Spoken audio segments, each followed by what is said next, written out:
ایک اللہ کے نیک بندے جا رہے تھے سفر میں، پیاس لگی، آج کا دور تو تھا نہیں، کنویں تک پہنچ، نیچے دیکھا تو پانی بہت نیچے، تو انہوں نے اپنی پگڑی اتاری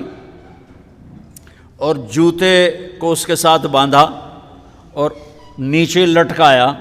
تو پانی تک جوتا پہنچ نہیں سکا، تو پریشان ہو کے بیٹھ گئے، اب کیا کروں؟ اتنے میں ایک ہرن دوڑتا ہوا آیا، اس نے آ کر نیچے دیکھا پانی، تو ہرن تو وہاں جا نہیں سکتا، تو اس نے یوں اوپر دیکھا،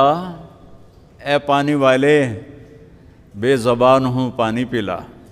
تو پانی ابلتا ہوا اوپر اٹھا اور منڈیر کے آ کے برابر لگ گیا۔ ہرن نے پانی پیا، ہرن کی طفیل اس انسان نے پیا، ہرن پیچھے مڑا، پانی نیچے گیا، تو اس کے منہ سے بے ساختہ نکلا کہ میں انسان، میرے لیے تو پانی اوپر نہیں آیا اور یہ جانور کے لیے اوپر آیا۔ غیب سے آواز آئی، تو رسی کا سہارا ڈھونڈتا رہا، اس نے مجھے پکارا، اس نے پانی والے رب کو پکارا۔